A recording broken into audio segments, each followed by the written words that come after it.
चलो शुरू करते हैं पोस्ट मैरिज का चैप्टर 29। दक्षिता के गिरते आंसू दक्ष को बेचैन कर रहे थे। दक्ष का हाथ खुद ब खुद उसके बालों पर चला जाता है और वो प्यार से उसके बालों को सहलाने वाला होता है, लेकिन बीच में ही वो खुद पर काबू पाता है और बेहद गुस्से से दक्षिता को खुद से दूर कर देता है।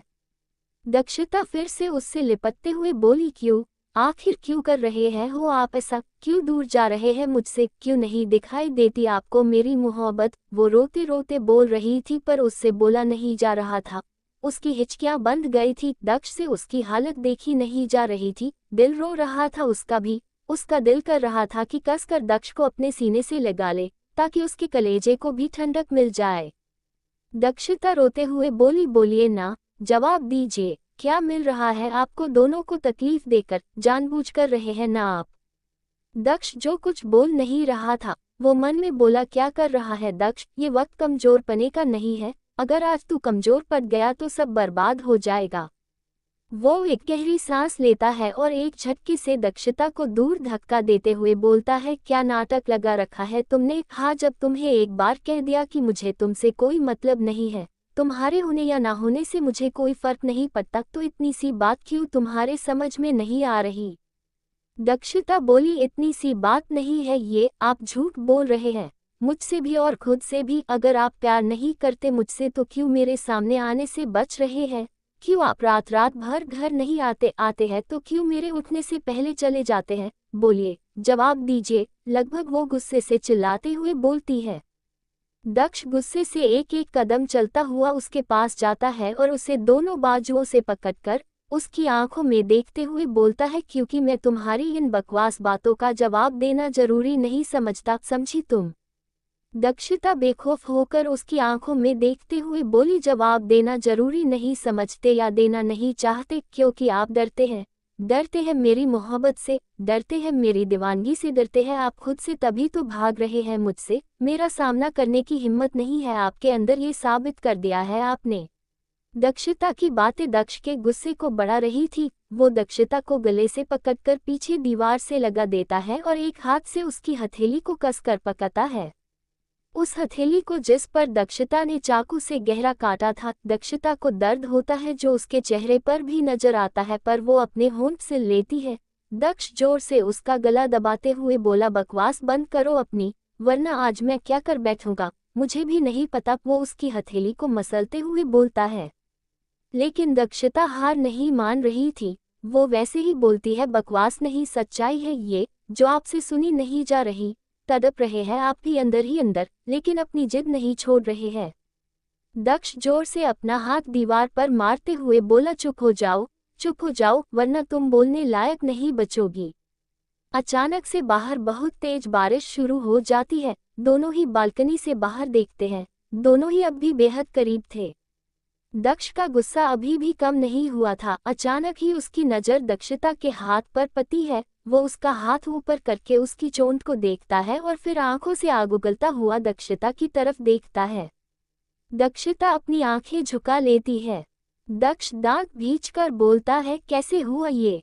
दक्षिता कोई जवाब नहीं देती और न ही अपनी नजरें ऊपर करती है। दक्ष उसके और भी करीब जाकर बोला, मैंने पूछा कैसे हुआ ये। दक्षिता बिना अपनी पलकें ऊपर करे मासूमियत से बोली, नहीं, मैं नहीं बताऊंगी, वरना आप डांटेंगे।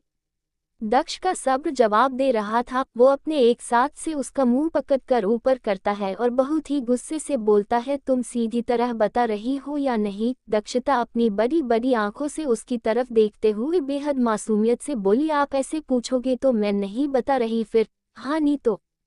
उसकी मासूमियत दक्ष के गुस्से पर भारी पड़ रही थी। वो खो जाता है उसकी मासूमियत में। दक्ष एक गहरी सांस लेकर बहुत आराम से बोलता है, अच्छा मैं नहीं डांटूंगा, अब बताओ कैसे लगी ये।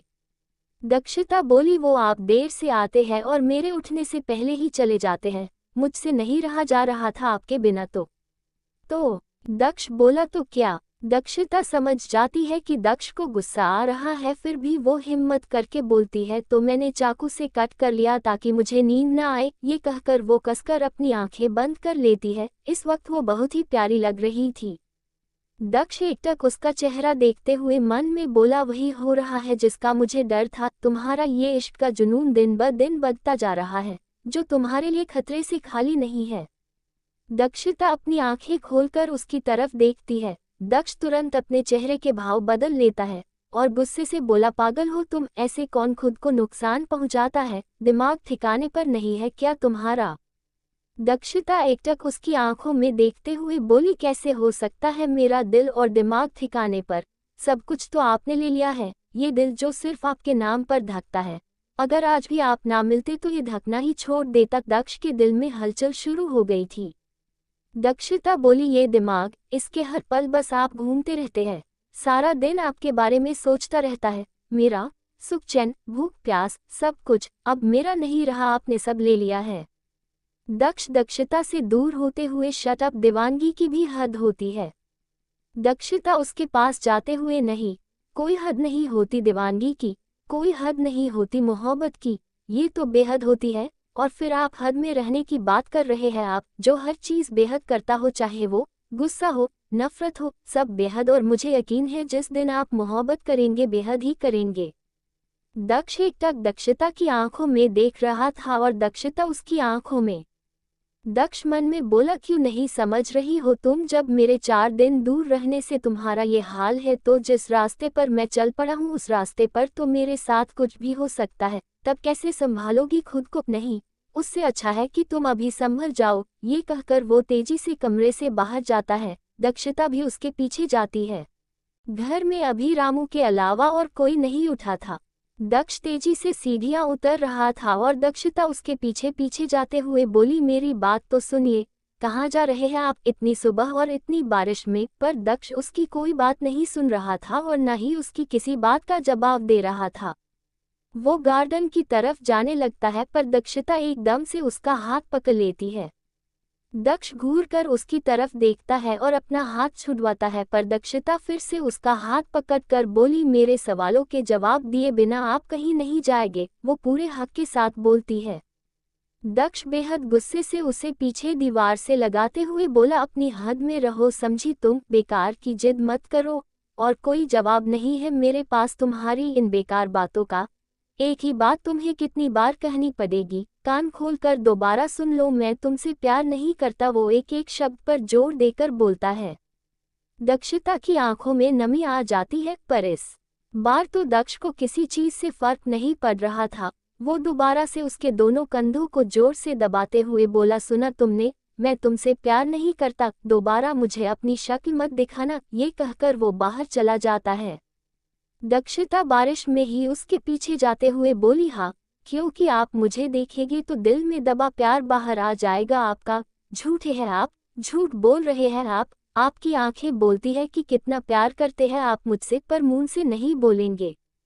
दक्ष के कदम रुक जाते हैं। दोनों ही तेज बारिश में भीग रहे थे। दक्ष पीछे मुड़कर दक्षिता को देखता है जो बारिश में भीग रही थी और हल्का हल्का कांप भी रही थी। दक्ष उसे देखकर बोला, अंदर जाओ। दक्षिता, नहीं जाऊंगी, जब तक आप मेरे सवालों के जवाब नहीं दे देते मैं कहीं नहीं जाऊंगी। दक्ष अपने बालों में हाथ घुमाता हुए एक गहरी सांस लेता है और बोलता है, जिद मत करो दक्षिता, अंदर जाओ। दक्षिता बोली, जिद तो आप कर रहे हैं, बेकार की जिद। मोहब्बत है तो बोल क्यों नहीं देते? दक्ष उसकी तरफ घूर कर देखता है। दक्षिता बोली, आप कितना भी घूरिए मैं नहीं जाऊंगी। दक्ष बोला, तुम समझती क्यों नहीं हो, तुम्हारी तबीयत खराब हो जाएगी। दक्षिता एकटक उसकी आंखों में देखते हुए बोली, तो आपको क्या फर्क पड़ता है? आप क्यों मेरी इतनी परवाह कर रहे हैं? ज्यादा से ज्यादा मर जाऊंगी ना, तो अच्छा है मर जाने दीजिए मुझे, या तो मेरे सवालों का जवाब दीजिए या फिर छोड़ दीजिए मुझे मेरे हाल पर। दक्ष गुस्से से बोला, ठीक है मरो, जैसे मरना है, आई डोंट केयर। कहना आसान है और करना बहुत मुश्किल। जब ठंडा पानी सर से ऊपर जाएगा तो अपने आप अंदर चली जाओगी। दक्षिता बोली, मैं कहती भी हूँ और करती भी हूँ। रामू पीछे खड़ा सब देख रहा था। दक्ष आंखों ही आंखों में उसे कुछ इशारा करता है, फिर दक्षिता से बोला, ठीक है खड़ी रहो जब तक दिल ना भरे, लेकिन किसी गलतफहमी में मत रहना कि मैं तुम्हें बचाने आऊँगा। दक्षिता बोली, देख लेंगे। हालांकि उसकी हालत अभी से खराब हो रही थी, जो दक्ष भी देख पा रहा था। उसे लगता है कि कुछ देर में दक्षिता खुद ही अंदर चली जाएगी। वो गुस्से से अपनी गाड़ी की तरफ जाते हुए बोला, मरो जैसे मरना है। ये कहकर वो चला जाता है। दक्षिता वही खड़ी बारिश में भीग रही थी। दक्ष अपनी गाड़ी एक जगह रोकता है और खुद भी बाहर जाकर भीगने लगता है। दक्षिता को भीगते हुए 1 घंटा हो जाता है पर वो टस से मस नहीं होती है। दक्ष भी वही खड़ा बारिश में भीग रहा था। रामू दक्षिता के पास जाकर बोला, कब तक भीगती रहोगी? दक्ष भाई नहीं आने वाले। दक्षिता बोली, वो आएंगे, जरूर आएंगे। रामू बोला, पागल मत बनो, हालत देखो अपनी, मैं जानता हूँ दक्ष भाई को, वो नहीं आएंगे। दक्षिता बोली, मैं भी जानती हूँ उन्हें, वो जरूर आएंगे। रामू बहुत कोशिश करता है पर दक्षिता नहीं मानती। रामू दक्ष को फोन करता है। दक्ष बोला, हाँ मानी वो। रामू बोला, नहीं भाई अभी तक तो नहीं, मैंने बहुत मनाया पर वो नहीं मानी। दक्ष बिना कुछ बोले फोन कट कर देता है। 8 बजे के करीब कबीर की आंख खुलती है। वो बाहर आता है और नजरें जाती है सामने भीगती हुई दक्षिता पर, जो ठंड से बुरी तरह कांप रही थी। उसको भीगते हुए काफी टाइम हो गया था। रामू भी खड़ा दक्षिता को देख रहा था। कबीर रामू के पास जाता है और उससे पूछता है, ये क्या नाटक लगा रखा है इसने? रामू उसको सारी बात बताता है। कबीर गुस्से से दक्षिता की तरफ देखते हुए बोला, सब नाटक है, मर जाए तो अच्छा है। आज के लिए इतना ही, मिलते हैं कल नेक्स्ट एपिसोड के साथ। तो क्या लगता है आप सबको, दक्ष आएगा दक्षिता को बचाने या हार मान जाएगी दक्षिता की मोहब्बत, या जीतेगी दक्षिता की जुनूनी मोहब्बत?